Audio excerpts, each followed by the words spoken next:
नमस्कार, आपका पसंदीदा डिबेट शो देश का सवाल लेकर हाजिर हूं। मैं हूं मनीष अवस्थी। कांग्रेस का 135वां स्थापना दिवस आज सीएए और एनआरसी के नाम हो गया। दिल्ली से लेकर गुवाहाटी और मुंबई से लेकर चेन्नई और त्रिवेंद्रम से लेकर लखनऊ तक कांग्रेस नेताओं ने संविधान बचाओ भारत बचाओ मार्च निकालते हुए सीएए और एनआरसी के विरोध में मोदी सरकार पर हमला बोला। कांग्रेस के आरोप और सवाल वही हैं जो वो लगातार उठा रही है, मगर लगातार बढ़ते विवाद से हम जो आज सवाल पूछ रहे हैं वो ये है कि सीएए और एनआरसी पर देश भर में कोहराम आखिर क्यों मचा हुआ है। सीएए और एनआरसी पर झूठ कौन है जो फैला रहा है। सीएए से देश के नागरिकों को किस बात का डर है। क्या विपक्ष ने जनता को गुमराह किया है। कैसे शांत होगी सीएए एनआरसी पर विरोध की आवाज। बड़ी बात ये कि आज ये सारे सवाल हमारे स्टूडियो में मौजूद इस्लाम के कई जानकार और मौलाना पूछेंगे, जिन्हें सीधा जवाब देंगे बीजेपी के नेता शाहनवाज हुसैन। मगर उससे पहले आप देखिए हमारी ये रिपोर्ट।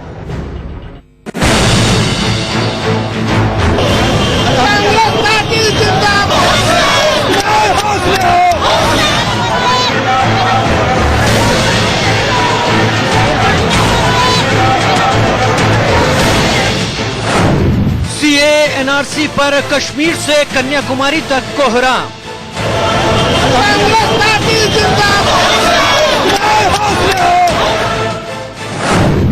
देश भर में कांग्रेस का संविधान बचाओ भारत बचाओ एनआरसी पर कश्मीर से कन्याकुमारी तक कोहराम।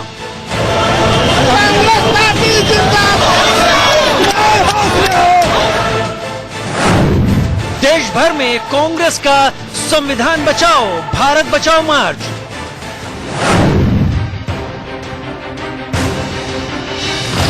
कांग्रेस के 135वें स्थापना दिवस पर पार्टी मुख्यालय में सोनिया गांधी ने ध्वजारोहण किया, जिसके बाद यहां दिखाई दे रहे ज्यादातर दिग्गज नेता अलग अलग शहरों में सीएए और एनआरसी के विरोध में संविधान बचाओ भारत बचाओ मार्च की अगुवाई करने निकल पड़े। कांग्रेस के पूर्व अध्यक्ष और सांसद राहुल गांधी गुवाहाटी पहुंचे, जहां सीएए के विरोध की आग सबसे पहले सुलगी, क्योंकि घुसपैठ की समस्या से सबसे ज्यादा त्रस्त पूर्वोत्तर के लोग किसी कीमत पर शरणार्थियों को अपने यहां नहीं बसने देना चाहते। हम बीजेपी को, आरएसएस को असम की हिस्ट्री, भाषा, संस्कृति पर आक्रमण नहीं करने देंगे। असम को नागपुर नहीं चलाएगा। असम को आरएसएस के चड्डी वाले नहीं चलाएंगे। असम को असम की जनता चलाएगी। यहां से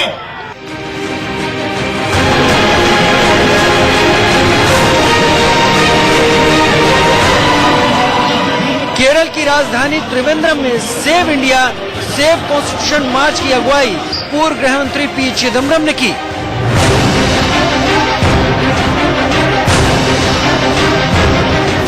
करीब 27% मुस्लिम आबादी वाले केरल में धर्म के नाम पर सीए का लगातार विरोध हो रहा है, जिसे चिदम्बरम ने असंवैधानिक बताया। And now he throws a challenge to Mr. Rahul Gandhi, say, you come and tell me what is wrong with the law. Everything is wrong with the law. This law undermines the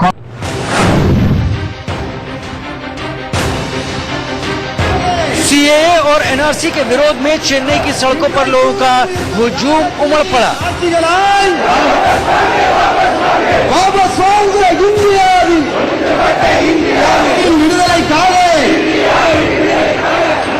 यह विरोध मार्च तमिलनाडु की तौहीद जमात की अगुवाई में निकाला गया था, जिसमें प्रदर्शनकारियों ने हाथों में कई फीट लंबा तिरंगा थाम रखा था।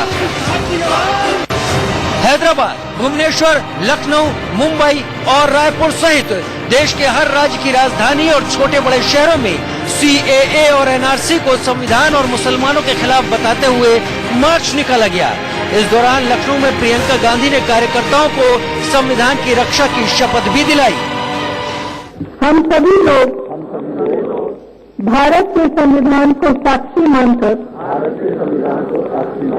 शपथ लेते हैं कि संविधान में निहित क्षमता, स्वतंत्रता, बंधुत्व, एकता, अखंडता और लोकतांत्रिक मूल्यों की रक्षा के लिए और उन्हें मजबूत बनाने के लिए जीवन भर प्रयासरत रहे।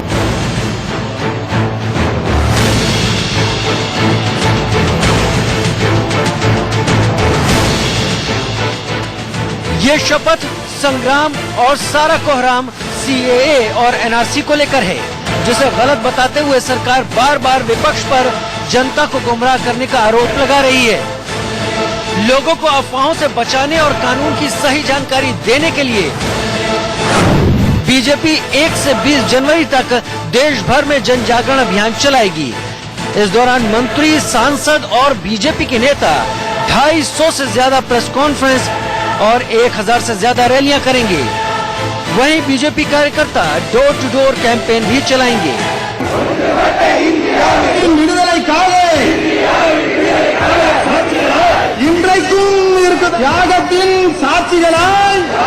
मगर सीए और एनआरसी है क्या, और बीजेपी के नेता विरोध कर रहे लोगों को इस बारे में क्या समझाएंगे, उनकी आशंकाओं को कैसे दूर भगाएंगे, बीजेपी नेताओं के लिए बड़ी अग्नि परीक्षा है।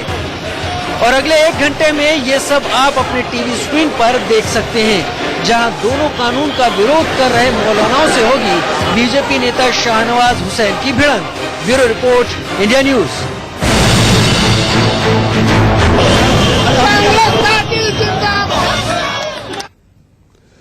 तो आपने देखी हमारी रिपोर्ट। नागरिकता के नाम पर आखिर कौन बिगाड़ रहा है माहौल? नागरिकता के नाम पर आखिर कौन दे रहा है सांप्रदायिक रंग? नागरिकता के नाम पर भ्रम फैलाकर कौन बांटना चाहता है देश? और नागरिकता के नाम पर असुरक्षा का माहौल कौन पैदा कर रहा है? जी हां, आज देश का सवाल में आप एक अलग अंदाज में आज ये देश का सवाल देखेंगे। इंडिया न्यूज अपना समाज के प्रति संजीदा व्यक्तित्व पेश करने के तहत आज हम ये बताना चाहेंगे आपको कि आज नागरिकता का कानून शाह ने लागू करवाया और शाहनवाज समझाएंगे। जी हां, काश की मौलानाओं का जीत लेते विश्वास, तो नहीं होता भीड़ का आत्मघात। बड़ी देर कर दी मेहरबा आते आते। जी हमारे साथ मेहमानों का एक पैनल भी है, लेकिन मुझे दुष्यंत की एक लाइन याद आती है। जी हां, दुष्यंत की लाइन है, हंगामा खड़ा करना हमारा मकसद नहीं, हमारी कोशिश है ये सूरत बदलनी चाहिए। और उसी के तहत आज देश का सवाल में आज बीजेपी के ओजस्वी, तेजस्वी और प्रभावी प्रवक्ता शाहनवाज हुसैन, जो भ्रम, आशंका, गलतफहमी तमाम समाज में फैली हुई है, सड़कों पर लोग निकले हुए हैं, उसको दूर करने की कोशिश करेंगे। और आज उनके और मौलानाओं के बीच में कोई नहीं होगा, सीधे संवाद होगा। काश कि अगर पार्टी भी शाहनवाज जी पहले ये संवाद कर लेती तो बेहतर होता। तो इस इजलास में, आज की इस इजलास में आपकी तकरीर को देश सुनेगा, आपकी तकरीर को मौलाना सुनकर समाज में जाकर बताएंगे, इस्लामिक स्कॉलर बताएंगे कि आखिर जो भ्रम फैलाया जा रहा है उसमें कितनी सच्चाई है। मेरे साथ मेहमानों का एक पैनल है, आप सभी को यहां बोलने के लिए बुलाया गया है। जी हां, बोले वही जो आप बेहिचक सोच सके, लेकिन यहां पर एक चीज का ध्यान रखिएगा, आज मुद्दा जो है वो काफी संजीदा है, संवेदनशील है। एक दूसरे को नीचा दिखाने के लिए आप ऐसा कोई कथन न कहें जिससे आज का ये वक्त और जो दर्शक देखना चाह रहे हैं, दर्शक जो देख रहे हैं, उनका वक्त जाया न हो। तो मेरे साथ शाहनवाज हुसैन साहब, बीजेपी के प्रवक्ता, मेरे साथ वसीम रिजवी साहब, आप चेयरमैन हैं सिया वक्फ बोर्ड के, लखनऊ से जुड़ चुके हैं। मेरे साथ सैयद यासिर जिलानी साहब, आप आरएसएस मुस्लिम मंच के नेता हैं। मेरे साथ जुड़ेंगे मौलाना अब्दुल रहमान आबिद साहब, आप इस्लामिक स्कॉलर हैं। मेरे साथ कुछ और इस्लामिक स्कॉलर भी जुड़ेंगे, लेकिन तब तक सबसे पहला सवाल शाहनवाज साहब आपसे, आप खुद मुसलमान हैं, क्या आपको सीएए से डर लगता है?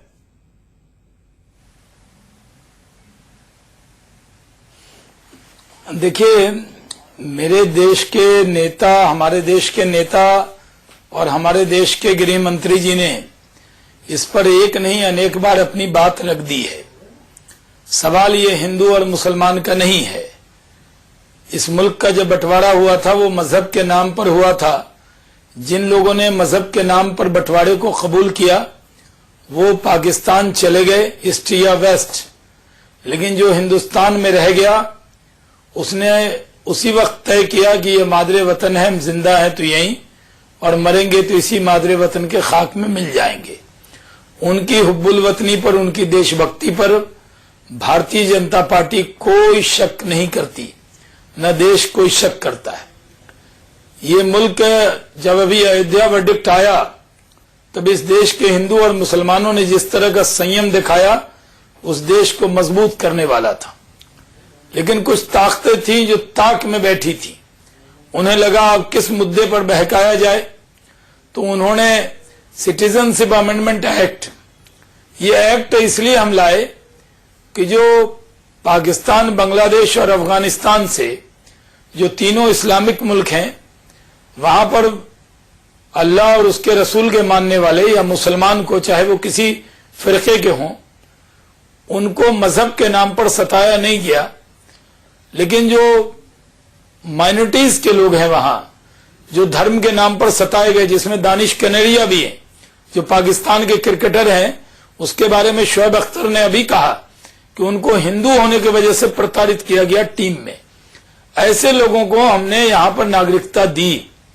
ये सिटीजनशिप अमेंडमेंट एक्ट किसी भी हिंदुस्तानी की नागरिकता लेने वाला एक्ट नहीं है, बल्कि पाकिस्तान, बांग्लादेश और अफगानिस्तान से आए हुए रिलीजियस माइनॉरिटीज को नागरिकता देने वाला है।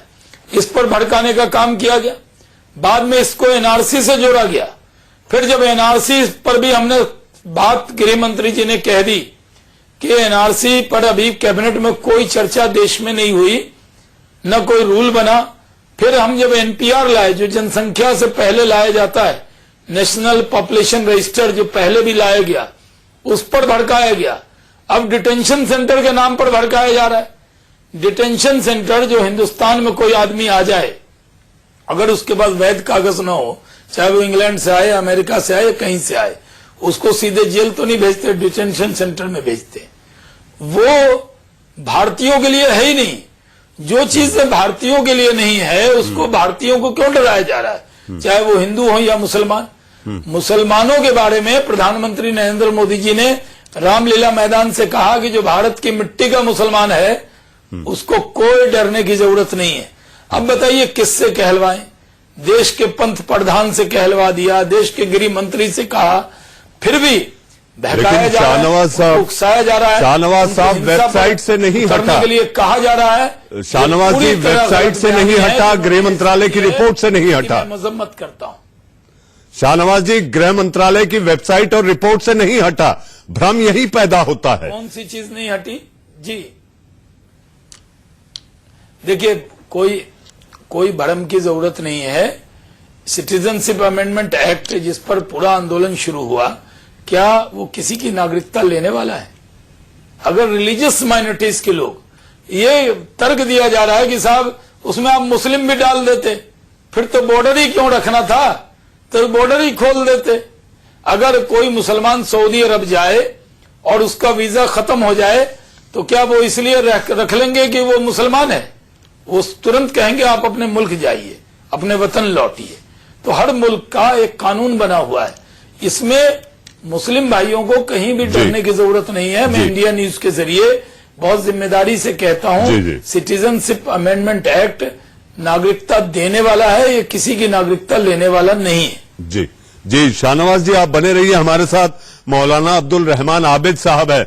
मौलाना साहब, जो डर, जो भ्रम, जो आशंका है, आज जी खोल के आप शाहनवाज जी से आप पूछ सकते हैं। इस बीच मेरे साथ मुफ्ती मंजूर जेज साहब, जी हां, आप चेयरमैन हैं फैजान रजा ट्रस्ट के, वो भी जुड़ चुके हैं। मौलाना अब्दुल रहमान साहब, आप सीधा सवाल कर सकते हैं शाहनवाज जी से। जी हां, आज ये समझिए, इंडिया न्यूज की इजलास में जो बीजेपी अब से एक सप्ताह बाद करने वाली है, आज उसका ये पायलट प्रोजेक्ट समझिए। आज वो सारी बातों को आपको समझाने की कोशिश करेंगे। अब्दुल साहब।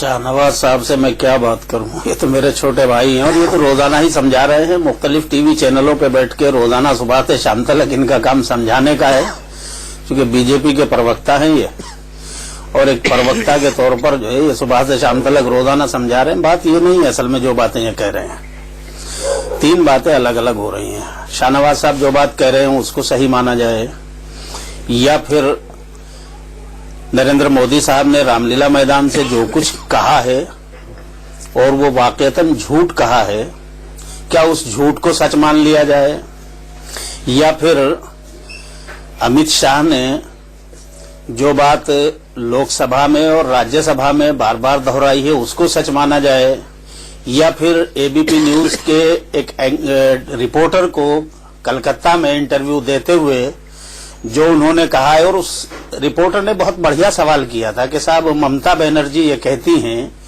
कि आप जो है मिसयूज करेंगे एनआरसी का और उससे जो है आप लोगों की शहरियत छीन लेंगे। तो अमित शाह ने बहुत जोर दे करके, मेरे पास वो क्लिप मौजूद है, आप कहें तो मैं अभी सुनवा भी सकता हूं और वीडियो दिखा भी सकता हूं आपको। अमित शाह जी ये कहते हैं कि ममता बनर्जी गलत बोल रही हैं, वो झूठ प्रोपेगेंडा कर रही हैं। पहले हम सीए लाएंगे, हम नागरिकता अमेंडमेंट कानून लेके आएंगे और एक एक हिंदू, सिख, ईसाई, जैन, पारसी, बौद्ध सबको चुन चुन के पहले एक एक को नागरिकता देंगे, फिर एनआरसी के जरिए एक एक घुसपैठिए को निकालेंगे। तो भाई मुझे ये बताइए, हिंदुस्तान में 6 मजहब तो आपने गिनवा दिए, 7वें मजहब के जो लोग रहते हैं वो मुसलमान हैं। तो इसका मतलब ये हुआ कि ये 6 मजहब वाले लोगों को आप शहरियत दे देंगे और 7वें जो मुसलमान है उनको आप घुसपैठिया कहकर जवाब ले लेते हैं शाहनवाज जी से। आप मुसलमान का नाम नहीं ले रहे, मौलाना साहब चालाकी के साथ शाहनवाज जी जवाब।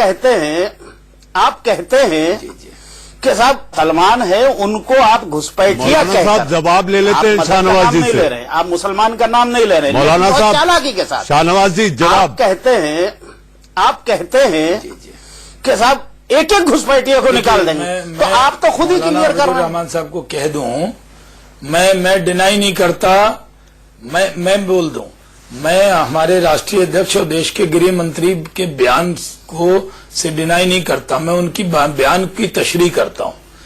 उन्होंने यही कहा ना कि जो लोग जो 6 धर्म का आपने नाम लिया, जो मुल्क में आए हैं बांग्लादेश, पाकिस्तान, अफगानिस्तान से अपना मजहब बचाने के लिए मुल्क में, उनको नागरिकता देंगे।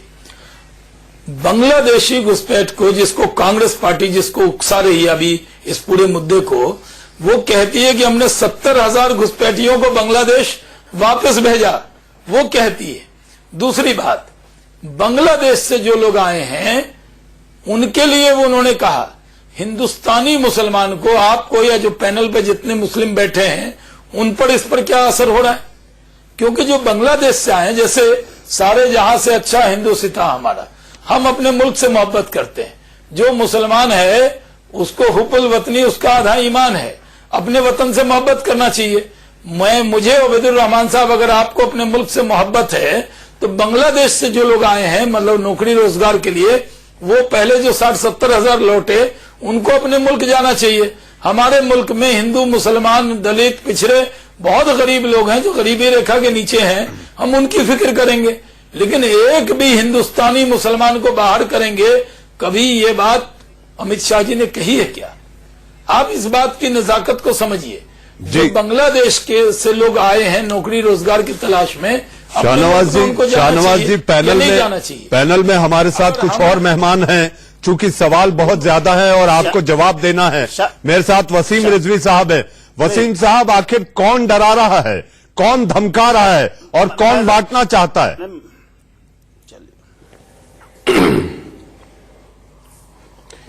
देखिए, जहां तक कि अब तक ये पोजीशन सामने आई है, उग्र प्रदर्शन हुए हैं, मुसलमानों को सड़कों पर बहकाकर निकाला गया है, एक बीजेपी की हुकूमत के खिलाफ एक प्रोपोगंडा है। जहां तक कि एनआरसी और सीए का सवाल है, सीए का जो बात अभी शाहनवाज साहब ने साफ की कि देखिए सीए का मतलब यह है कि हम अफगानिस्तान, पाकिस्तान और बांग्लादेश में जो धर्म के नाम पर प्रताड़ित किए गए हैं वो शरई वहां हुकूमतें हैं, इस्लामिक हुकूमतें हैं।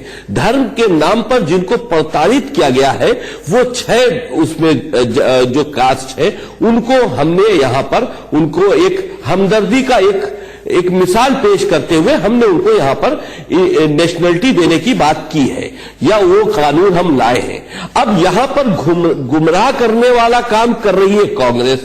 जगह जगह कांग्रेस कह रही है आप संविधान बचाओ, देश बचाओ, भारत बचाओ। अरे भाई वो ऐसी बात नहीं है, वो अपने आप को बचाने निकले हैं और देश को गुमराह करने निकले हैं। वसीम साहब, आपकी ये दलील और आपकी तकरीर क्या मुफ्ती मंजूर साहब को मंजूर है? मुफ्ती मंजूर जियाई साहब, आपने वसीम साहब को सुना, आप लगातार बीजेपी के प्रवक्ता शाहनवाज हुसैन साहब को सुने, क्या आपको मंजूर है?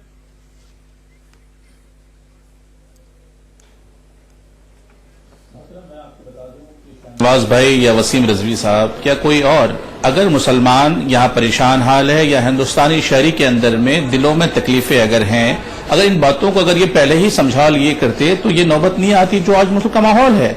आप ये बता रहे हैं कि साहब वो जो प्रताड़ित हैं और यहाँ आ रहे हैं वो रिफ्यूजी हैं, उनको यहाँ पर जगह दी जाएगी, तो ये कानून तो पहले से भी मौजूद था कि बाहर से आने वाले लोगों को यहाँ पर जगह दी जाती, तो फिर इस तरह का कानून की क्या जरूरत थी साहब? इस तरीके से पहले भी अमेंडमेंट 5 मरतबा हुए, 6ठा अमेंडमेंट है, लेकिन इसमें कहीं पर भी इससे पहले धर्म की बुनियाद पर अमेंडमेंट नहीं किया गया। ये क्या बात हो गई कि आज वापस से अमेंडमेंट किया जा रहा है, वो भी धर्म को देख करके? तो कहीं ना कहीं दिल शिकनी तो होगी, दिल तो टूटेगा, और ये जब दिल टूटेगा तो आवाज भी होगी, और वो आवाज पूरे देश को और आपके माध्यम से भी पूरा देश उसे सुन रहा है। तो ऐसी सूरत में रोकना चाहूंगा, मुझे कह लीजिए, मुझे वसीम साहब सवाल हो जाए, टर्न पे बात करें। वसीम साहब सवाल हो जाए, इत्मीनान से जवाब दीजिएगा, तस्वीर करने बैठे हैं अपन। जी मंजूर साहब, आप अपनी बात पूरी करें। ऐसे सूरत में जब ये कानून पहले से भी था कि इससे पहले भी ये कानून मौजूद था कि बाहर से आने वाले लोगों को वीजा देकर के इस मुल्क में रखा जाता था और वो यहाँ पर रहते थे, उन्हें किसी किस्म की सारी सहूलतें यहाँ पर दी जाती थी। जब ये कानून पहले से मौजूद था तो इस तरीके से जबरन धर्म के बुनियाद पर इस तरीके से बंटवारा करने की जरूरत क्या थी साहब? और अगर आप ये कहते हैं कि लोग भरम फैला रहे हैं, अगर ये भरम फैला रहे हैं तो आपने बैठ करके जिन्हें तकलीफ है उनके साथ बैठ करके इस भरम को खत्म ही क्यों नहीं कर दिया? जी हाँ, इस भ्रम को जो आपके सामने मुफ्ती मंजूर साहब, इस भ्रम को खत्म करने के लिए आज इंडिया न्यूज ने ये पहल की और हमारे साथ बीजेपी के प्रवक्ता शाहनवाज हुसैन खुद मौजूद हैं आपके मन की तमाम आशंकाओं को दूर करने के लिए। अब वक्त है एक छोटे से ब्रेक का। शाहनवाज साहब, आपने भी सवाल सुना, जवाब एक छोटे से ब्रेक के बाद देश का सवाल जारी है।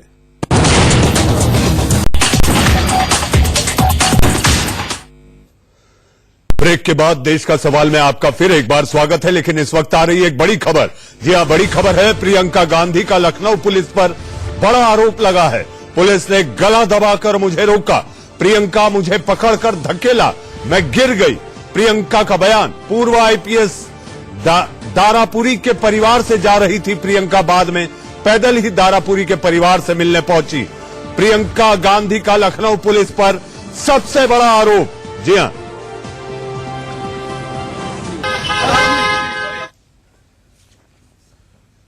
आप लोग थोड़ा बाहर से बात जी आपको रोका गया जी, इस तरीके की तानाशाही उत्तर प्रदेश सरकार की जी मेरी समझ से बाहर है। मैं अपना प्रोग्राम खत्म करके गाड़ी में शांतिपूर्वक बगैर किसी को कहे ताकि तमाशा ना हो, ताकि डिस्टर्बेंस ना हो, हम 4-5 लोग गाड़ी में बैठकर यहाँ आए हैं दारापुरी जी की फैमिली से मिलने। रास्ते में जरा थोड़ा सा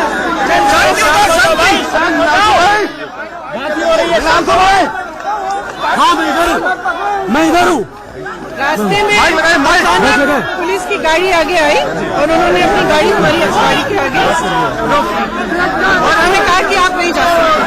तो उन्होंने पूछा कि क्यों नहीं जा सकते, मालूम भी नहीं था कि आप कहाँ जा रहे हैं। तो रोकने का मतलब क्या होता है? मैंने कहा क्यों नहीं जा सकते? नहीं, आप नहीं जा सकते, हम आपको जाने देंगे। मैंने कहा मुझे कि गाड़ी से उतर के पैदल चलने लगी, तो फिर मुझे घेरा, मेरा गला दबाया, मुझे यहाँ से पकड़ के मुझे धकेला। पुलिस वालों ने आपको धकेला? एक महिला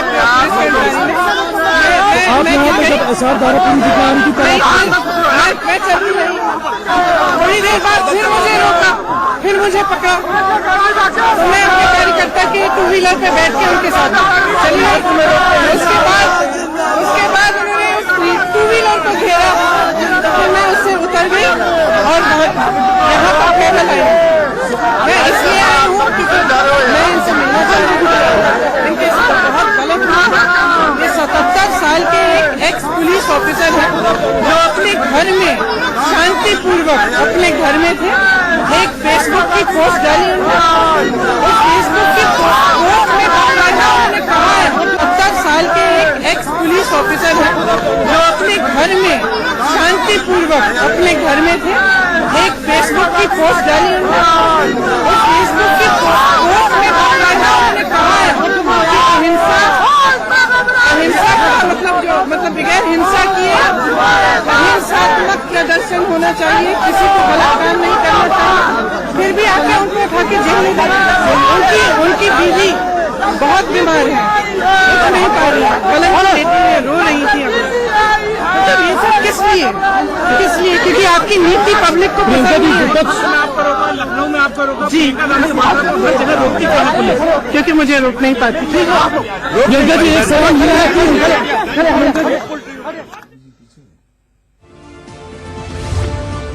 आइए इस पर ताजा जानकारी के लिए हम चलते हैं हमारे संवाददाता लखनऊ से सीधे रवि कुमार के पास। रवि, क्या जानकारी है और प्रियंका गांधी इस वक्त कहाँ हैं?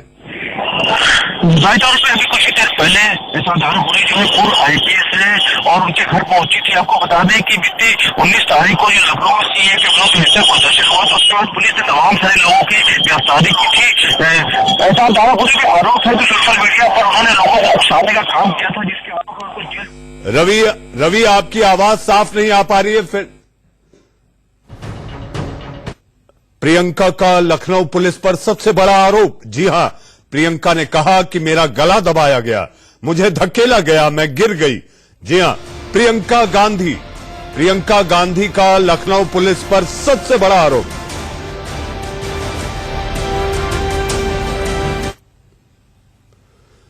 देश का सवाल जारी है, लेकिन इस वक्त जो बड़ी खबर आई है और हमारे साथ बीजेपी के वरिष्ठ प्रवक्ताओं में से एक शाहनवाज हुसैन साहब हैं।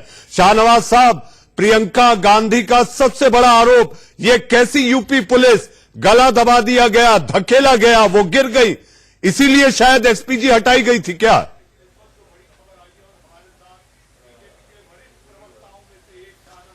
नहीं, मुझे नहीं मालूम। मैं तो आपके टेलीविजन चैनल पर बैठा हूं और मैं मानता हूं कि प्रियंका जी सिक्योरिटी कवर्ड हैं, सीआरपीएफ कवर है उनको जेड में, और उनके साथ तो सीआरपीएफ के जवान साथ में रहते हैं। और कहीं से भी उनका किसने गला दबाया या जो वो बयान दे रही है, मुझे कोई जानकारी नहीं, क्योंकि मैं तो लाइव हूं आपके चैनल पर। जिस तरह का वो इल्जाम लगा रही हैं उसकी जांच की जाएगी। देखिए, जब उन्हें रोका गया तो वो आप देख सकते हैं आपके टेलीविजन स्क्रीन पर, वो स्कूटी पे बैठकर निकल गई। कोई टेलीविजन भी नहीं है जो मैं देखूं कि क्या हुआ है। अगर वहां फुटेज होगा उसका, अगर कोई उनके साथ ज्यादती की बात वो कह रही हैं तो उसकी जानकारी होगी, फुटेज होगा। और जो सिक्योरिटी कवर्ड, मैं भी सिक्योरिटी कवर्ड हूं और मैं कहीं भी जाऊंगा तो बिना मेरे साथ सिक्योरिटी के मैं अकेला कहीं नहीं जा सकता, सिक्योरिटी हमारे साथ होगी। तो जो सिक्योरिटी कवर्ड लोग होते हैं उनके साथ सुरक्षा के जवान रहते हैं और उनकी पूरी सुरक्षा वो करते हैं। लेकिन शाहनवाज जी, सबसे बड़ा आरोप है कि गला दबोचा गया, गला दबाया जाए, धकेला जाए, और प्रियंका गांधी जैसी नेत्री अगर ये आरोप लगा रही हैं तो कहीं ना कहीं तो कुछ ना कुछ जरूर हुआ होगा। देखिए, मैं ये आपको बता दूं कि मैंने सिर्फ आपकी आवाज के जरिए ये बात सुनी है, उनका बयान भी आपने सुनाया और मैं कह सकता हूं कि कांग्रेस पार्टी अपने तौर पर क्या बयान दे रही है वो सारा विषय जांच का है।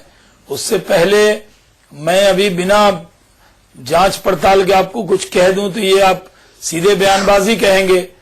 वो बयान दे रही हैं, लेकिन उस विषय पर जानकारी लेने के बाद ही मैं कुछ कह सकता हूं। मैं तो आपके टेलीविजन पर लाइव डिबेट में बैठा हूं, जिसमें एनआरसी और सिटीजनशिप अमेंडमेंट एक्ट और एनपीआर नेशनल पॉपुलेशन रजिस्टर। लेकिन शाहनवाज जी, अगर इसको जोड़ के देखा जाए तो पुलिस को ऐसे कोई आदेश तो नहीं है कि विरोध के लिए अगर कोई आ रहा है तो उसके साथ ऐसा कोई सलूक किया जाए, क्योंकि अब तो पुलिस भी बड़बोली हो गई है, जो मन में आ रहा है बोली जा रही है। नहीं, मैं बता रहा हूं, आप जानते हैं, बहुत सीनियर व्यक्ति हैं। हम लोगों भी बहुत बार जब हम विपक्ष में थे तो हमने बहुत प्रदर्शन किया है। और अवस्थी जी, आप तो जानते हैं कि पानी की बौछार भी सही है, लाठी चार्ज भी हुआ है कई जगह। जब प्रदर्शन करते हुए युवा मोर्चा में हम लोगों को बहुत बार संघर्ष भी करना पड़ा है। लेकिन अभी क्या विषय था, आप तो प्रियंका जी जहां भी जाएंगी वहां तो कैमरा होगा ही, तो पूरी जानकारी मिलेगी। अभी मैं कोई प्रतिक्रिया इस पर नहीं दे सकता। शाहनवाज जी, हाजिक खान साहब जुड़ गए और मैं यासिर जिलानी साहब को अभी तक बहस में नहीं ला पाया। गुस्ताखी के लिए माफी चाहूंगा यासिर साहब, लेकिन हाजिक साहब का आपसे एक सवाल है। शाहनवाज जी। शाहनवाज साहब, ये जो सिक्योरिटी जो है प्रियंका जी की है, जो दी गई है, सिक्योरिटी जो हटाई गई है, क्या इसीलिए हटाई थी ये सिक्योरिटी के उनके साथ ये बदतमीजी करेगी पुलिस? आप उसको अपने से कन्विंस कर रहे हैं, अपने से उसे मिला रहे हैं। सिक्योरिटी नहीं हटाई गई उनको। अरे एसपीजी ने हटा दी गई। सिक्योरिटी एसपीजी एक प्रधानमंत्री जिसके परिवार में तीन प्रधानमंत्री रहे हो, उसकी सिक्योरिटी हटा दी आपने। सुरक्षा का जिम्मा सीआरपीएफ को दी गई है। सीआरपीएफ कहाँ है जो पुलिस धक्के मार रही है, गला दबा रही है? अब इसका मतलब मैं गरीब घर में पैदा हुआ तो मेरी भारत के नागरिक के प्रति वही जिम्मेवारी है। आपको भी सिक्योरिटी मिली हुई है, तो आपकी सिक्योरिटी के बारे में ये नहीं कहा जा रहा कि आप किसी से अपना मिलान करें। मिलान मत कीजिए, बात गलत है, गलत पुलिस ने गलत किया है ये कहिए आप ना, सीधे डायरेक्ट। क्या पुलिस को अधिकार है? शिकार मत बनाइए मुझे। ऐसा से अगर मैं प्रधानमंत्री के घर में पैदा नहीं हुआ और मुझे सिक्योरिटी मिली हुई है, नरेंद्र मोदी गरीब घर में पैदा हुए, गलत बात है कि नहीं? पुलिस का तुलना भी मत कीजिए। अरे आप एहसास कमतरी के शिकार होंगे। मैं एहसास कमतरी का शिकार नहीं। आप कौन सी कमतरी में मुझे नहीं मालूम। मैं ये पूछ रहा हूँ कि पुलिस का गलत दबाना गलत है कि नहीं, एक जवाब दीजिए ना। बीजेपी का प्रवक्ता हूँ मैं, एहसास कमतरी का शिकार नहीं हूँ। आप एहसास कमतरी के शिकार हैं। जवाब कुछ है, सवाल कुछ आपसे होता है, जवाब कुछ। मैं पूछ रहा हूँ गला दबाना गलत बात है नहीं पुलिस का? हाजिक साहब, मैं ये पूछ रहा हूँ, आप अपने कौन एहसास कमतरी में कौन घर बेच रहा है, कमतरी का शिकार होना चाहिए। मैं तो इस मुल्क का नागरिक हूँ और जो मुल्क के नागरिक के नाते जो सिक्योरिटी कवर्ड है, मैं भी सीआरपीएफ कवर हूँ और जिनको सिक्योरिटी मिली है उसके मैंने नॉर्म्स बताए। आप कुछ भी कह रहे हैं बिना देखे हुए। हाजिक साहब, हमारे साथ और भी मेहमान है। यासिर जिलानी साहब, अगर विरोध आप करेंगे तो ये सलूक होगा। मत कीजिए जिलानी साहब, यासिर साहब, अगर आप विरोध के सुर बुलंद करेंगे तो आपके साथ ऐसा सलूक होगा। देखिए, सबको बराबर का अधिकार दिया है। देखिए जिस मुद्दे पे हम लोग अभी हैं, जो आपका डिबेट का टॉपिक है, उस पे आपने हमारे साबिक वजीर और इस वक्त के भारतीय जनता पार्टी के तर्जुमान सैयद शाहनवाज हुसैन साहब ने बहुत क्लियर बात कही, जो लोगों को मुझे लगता है हिंदुस्तान के समझ में आएगी।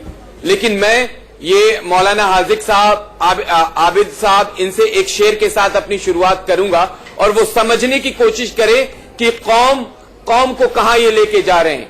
कभी डरे नहीं, कहीं झुके नहीं, कहीं छुप छुपा के खड़े नहीं, जो डटे हुए हैं महास पर, जो डटे हुए हैं महास पर, हमें उन सफों में तलाश कर। ये एक जो शेर है ना अवस्थी जी, मैं इनसे कहना चाहता हूं कि आप एक माहौल जो हिंदुस्तान में बनाने की कोशिश कर रहे हैं, खास करके मुसलमानों को। साहब आप कर रहे हो, हम नहीं कर रहे। यासिर साहब, हाजिक साहब, हम फिर से एक बार लखनऊ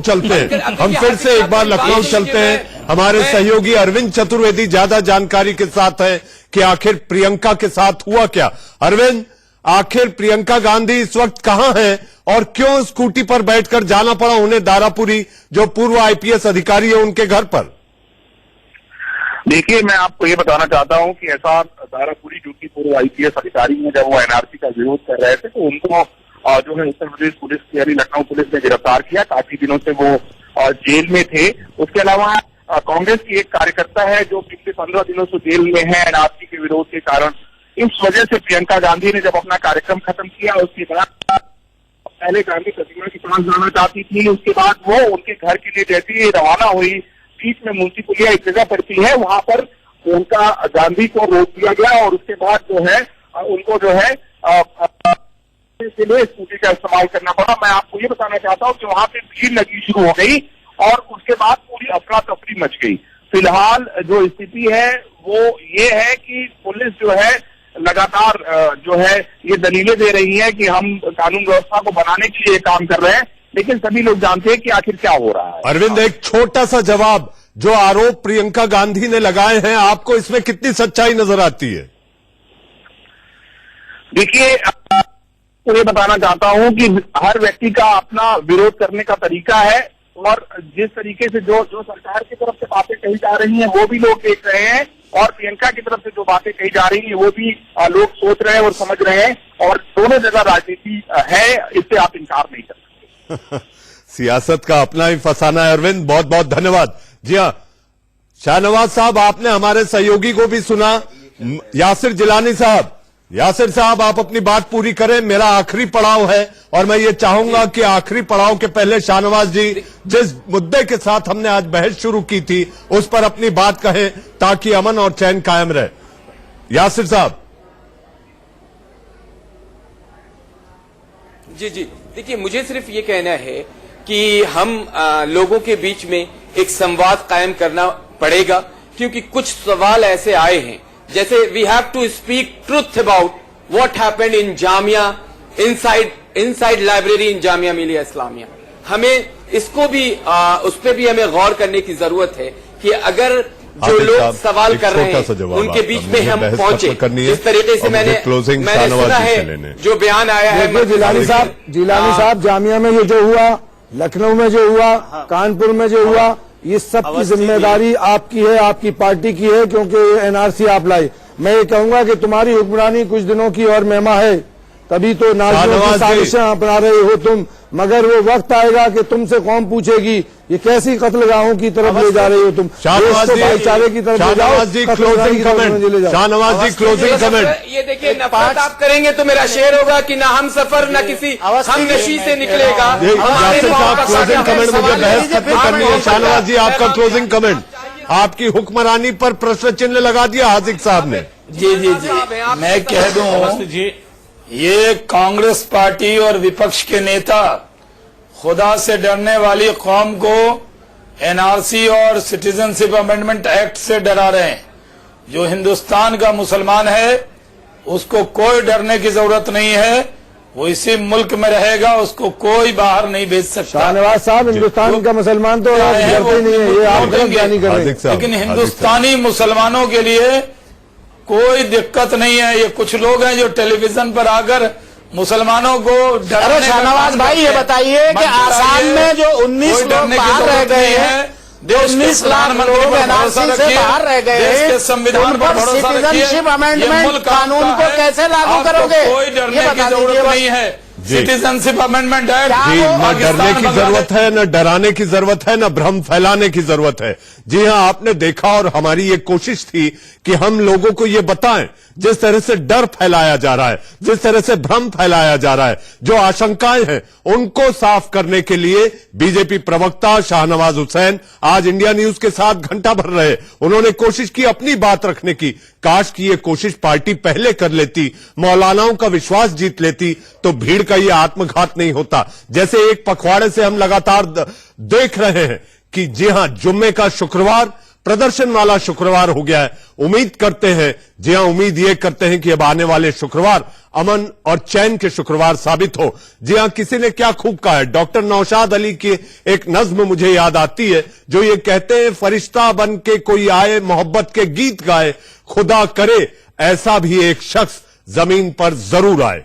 देश का सवाल में आप लोग जुड़े, बहुत बहुत धन्यवाद। जी हां, दिन भर की खबरों के पिटारे को लेकर आएंगे मेरे अपने सहयोगी रोहित पुनेठा, आंख कान खोल के।